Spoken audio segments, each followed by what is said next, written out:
Namaskar. The topic that we are doing today is the economic factors which affect agriculture. आज हम जो topic करने वाले हैं वो है कृषि को प्रभावित करने वाले प्रमुख आर्थिक कारक। किसी भी क्षेत्र के आर्थिक स्वरूप का कृषि कार्य पर स्पष्ट प्रभाव पड़ता है, क्योंकि हम जानते हैं कि कृषि एक आर्थिक क्रिया है। यह विश्व के सबसे पुराने व्यवसायों में से एक है। मानव ने सबसे पहले वस्तु एकत्रीकरण और फिर शिकार के द्वारा अपनी उदरपूर्ति की, और फिर उसके बाद जो पहला व्यवसाय उसने अपनाया वो था पशुपालन और कृषि। तो कृषि एक आर्थिक क्रिया है और किसी क्षेत्र का आर्थिक स्वरूप उस आर्थिक क्रिया पर नेचुरली प्रभाव डालेगा।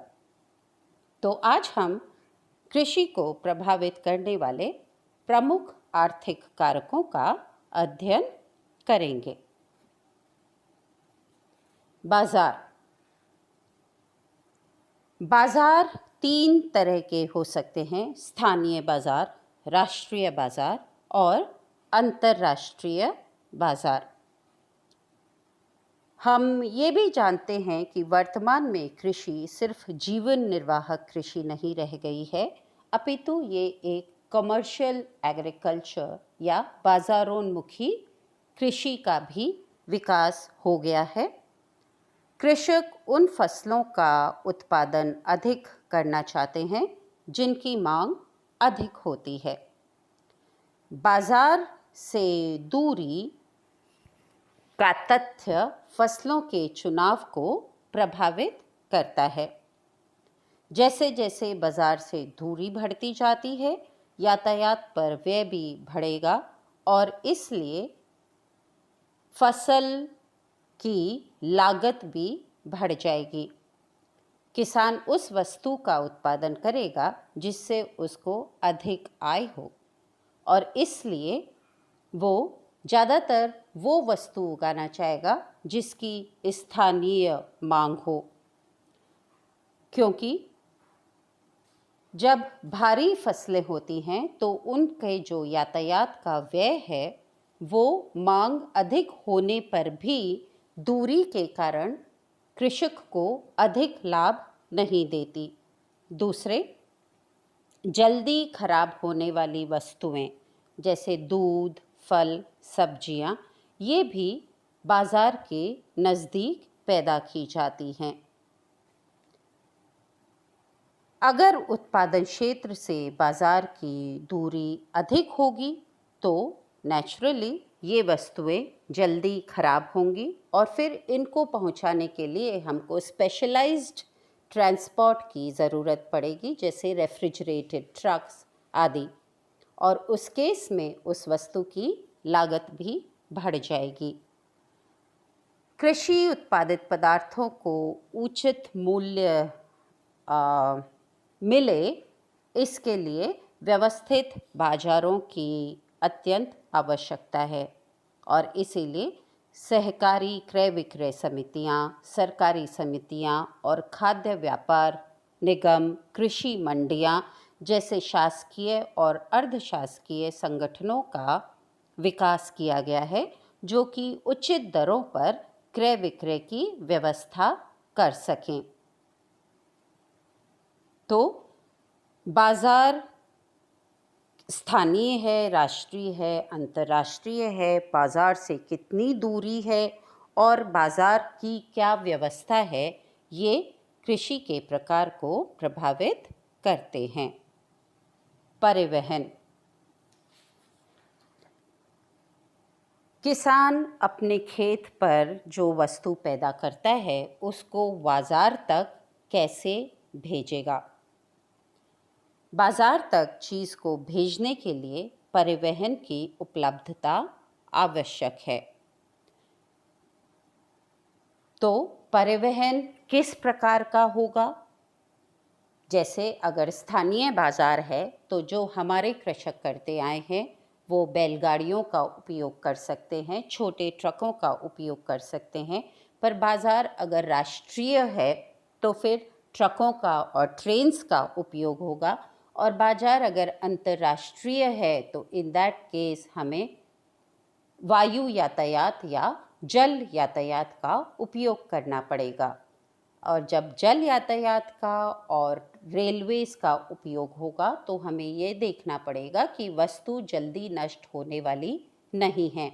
अगर वस्तु जल्दी नष्ट होने वाली है, जैसे फ्लावर्स हैं या डेयरी प्रोडक्ट्स हैं, तो उनके लिए फिर वायु यातायात का उपयोग करना पड़ेगा या स्पेशलाइज्ड रेफ्रिजरेटेड वैन्स का उपयोग करना पड़ेगा। इस केस में किस तरह का हम यातायात उपयोग कर रहे हैं वो उसकी लागत को डिसाइड करेगा। नेचुरली वायु यातायात अधिक महंगा होगा, पर जल यातायात में समय अधिक लगेगा। तो ये परिवहन व्यय को डिसाइड करेंगे और परिवहन व्यय फिर उस कृषि उत्पाद की लागत को डिसाइड करेगा, और कृषि उत्पाद की जो लागत होगी वो उस उत्पादन के बाजार्य मूल्य को डिसाइड करेगी। श्रम उपलब्धता। कृषि हमारे यहाँ अभी भी एक श्रम प्रधान कार्य है। फसलों के उत्पादन के लिए श्रम की तो आवश्यकता है ही, पर अलग अलग प्रकार के शस्यों के लिए श्रम की आवश्यकता में भी भिन्नता पाई जाती है। उन भूभागों में जहाँ श्रम या जनसंख्या अधिक है वहाँ पर श्रम प्रधान फसलों का उत्पादन होता है। जैसे दक्षिण एवं दक्षिण पूर्वी एशिया में जो धान या चावल की फसल होती है वो एक श्रम प्रधान फसल है। जिन क्षेत्रों में जनसंख्या कम है जैसे ऑस्ट्रेलिया, यूएसए, वहाँ पर मशीनों का अधिक उपयोग होता है और वहाँ पर मशीनीकृत फसलें अधिक होती हैं। तो श्रमिकों की दशा, उनकी उपलब्धि, उनकी लागत, उनकी मात्रा कृषि को प्रभावित करती है। श्रमिक अगर नहीं मिलते, सही प्रकार कार्य करने वाले श्रमिक नहीं मिलते तो फसलों को नुकसान हो सकता है। फसल की बुआई और कटाई के समय स्पेशलाइज्ड श्रमिकों की आवश्यकता होती है और वो हमें रिक्वायर्ड मात्रा में भी मिलने चाहिए। तो श्रम उपलब्धता का प्रकार, मात्रा और लागत फसल के प्रकार और कृषि के प्रकार को प्रभावित करता है। कृषक का लाभ। कृषि एक आर्थिक क्रिया है और एक व्यवसाय के रूप में की जाती है। वो हमारे जैसे कृषि प्रधान राष्ट्रों के लिए रोजगार का भी प्रमुख साधन है, और क्योंकि वो व्यवसाय है तो कृषक का लाभ प्राप्ति भी एक उद्देश्य होता है। तो फसल का लागत क्या होगी और फसल का बाजार मूल्य क्या होगा, ये दोनों चीज़ें मिलकर के कृषक के लाभ को डिसाइड करेंगी। और कृषक का जो लाभ है वो ये डिसाइड करेगा कि कृषक कौन सी फसल बोता है अपने रिक्वायरमेंट के अलावा। ये लाभ ये भी डिसाइड करेगा कि अगर उसको बाजार मूल्य अधिक मिल रहा है तो वो ज़्यादा दूर के बाज़ार वाली फसल को भी उगा सकता है, और अगर फसल का बाजार मूल्य कम है तो वो फसलें उगाएगा जिनकी की लागत कम हो और जिनका स्थानीय बाज़ार हो। तो इस तरीके से फसल की कीमत अथवा मूल्य बाजार में वस्तुओं का भावों में उतार चढ़ाव, वस्तुओं की कीमतें क्योंकि समय समय पर बदलती रहती हैं, ये सब चीज़ें कृषक के फसल डिसाइड करने पर इफ़ेक्ट ज़्यादा डालेगी। जिस चीज़ की कीमत ज़्यादा होगी, किसान उसका उत्पादन करना चाहेगा उस चीज़ की अपेक्षा जिससे किसान को कम लाभ मिल रहा हो।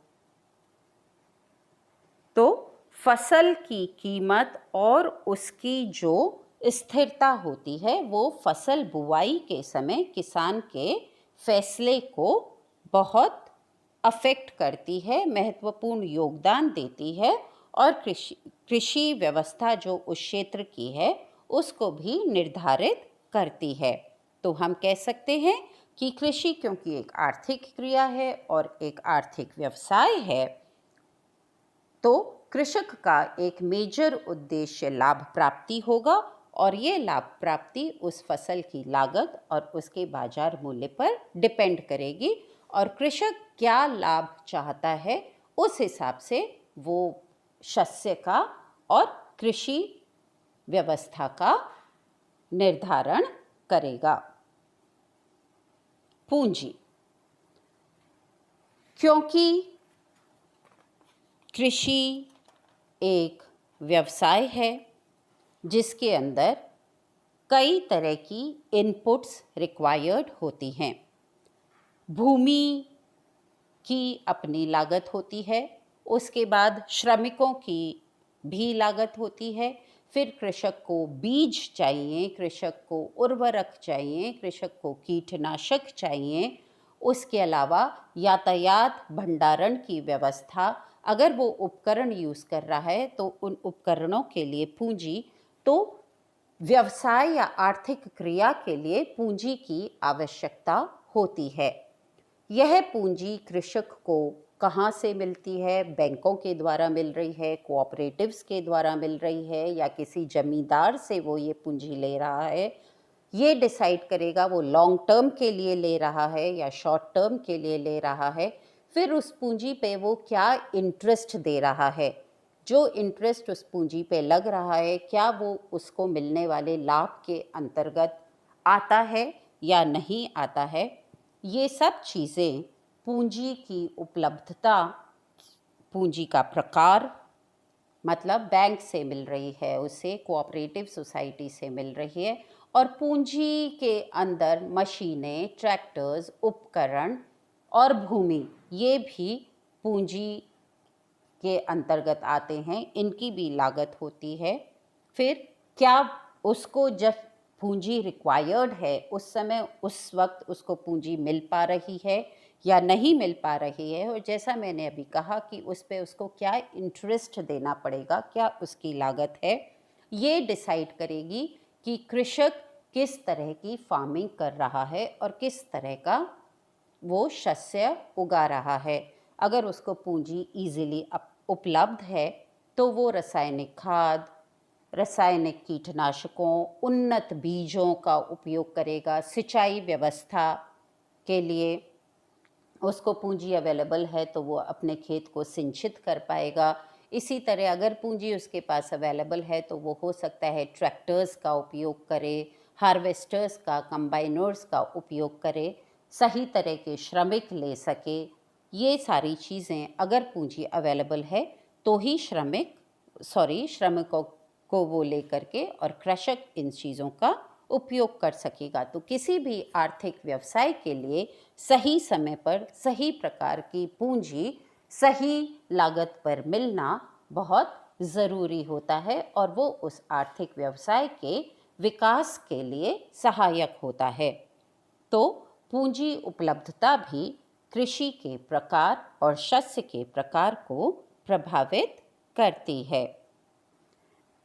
आर्थिक नीतियाँ, हम जानते हैं कि सब जगह अलग अलग प्रकार का आर्थिक ऑर्गेनाइजेशन होता है। स्थानीय सरकारें, राष्ट्रीय सरकारें और अंतर्राष्ट्रीय सरकारें, सबके अपने अपने क्षेत्र के विकास के अनुसार अलग अलग तरह की आर्थिक नीतियाँ होती हैं। राज्य स्तर पर या जिला स्तर पर कुछ शस्यों को प्रोत्साहित किया जाता है और उन शस्यों के लिए प्रोत्साहन के स्वरूप कई तरह की नीतियाँ होती हैं। नेशनल लेवल पर भी प्रोत्साहन और प्रतिबंध की नीतियाँ होती हैं। पर इंटरनेशनल मार्केट में ये प्रोत्साहन, प्रतिबंध और कोटा सिस्टम बहुत ज़्यादा इम्पैक्ट डालता है। और ये जो आर्थिक नीतियाँ होती हैं ये जो आर्थिक नीतियाँ होती हैं ये उस क्षेत्र के कृषि के प्रकार और एग्रीकल्चर के प्रकार को प्रभावित करेंगी, क्योंकि आर्थिक नीतियाँ कहाँ सिंचाई डेवलप करनी है तो सिंचाई के लिए गवर्नमेंट डिसाइड करेगी कि नहर किधर से निकलेगी, बांध किधर से बनेगा, इलेक्ट्रिसिटी कहाँ पे प्रोवाइड होगी।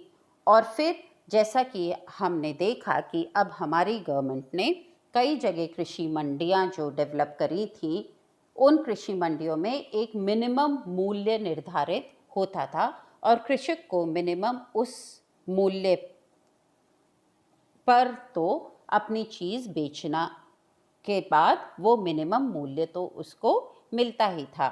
पर अभी जो लेटेस्ट एग्रीकल्चर पॉलिसीज़ में चेंजेस हुए हैं, जिसमें कि अब कृषक कहीं भी अपनी जोत को या अपने उत्पादन को बेच सकता है और कॉन्ट्रैक्ट फार्मिंग भी वो कर सकता है, तो ये कृषि में चेंजेस लेकर के आएगा।